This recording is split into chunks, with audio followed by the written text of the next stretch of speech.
مرحبا بكم في قناة واش فراسك للأخبار. ليصلك كل جديد، لا تنسوا الإعجاب والاشتراك بالقناة.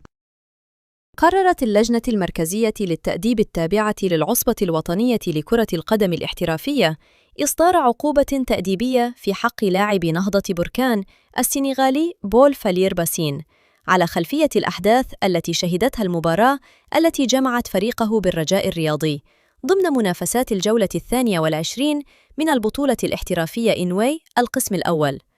وحسب البلاغ الصادر عن اللجنة، فقد تقرر توقيف اللاعب ل5 مباريات نافذة مع فرض غرامة مالية قدرها 300,000 درهم، وذلك بسبب التصرفات التي اعتبرت مخالفة للقوانين والضوابط المعمول بها داخل المنافسات الوطنية.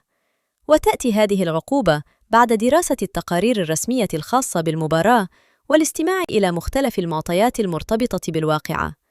وتعد هذه العقوبة من بين الأشد خلال الموسم الحالي، ما سيشكل ضربة قوية لفريق نهضة بركان الذي سيفتقد خدمات أحد عناصره المهمة خلال المباريات المقبلة. كما تؤكد العصبة الوطنية لكرة القدم الاحترافية استمرارها في تطبيق مبدأ الانضباط والحزم تجاه كل السلوكيات التي تمس بصورة المنافسة الكروية الوطنية. ليصلك كل جديد، لا تنسوا الإعجاب والاشتراك بالقناة.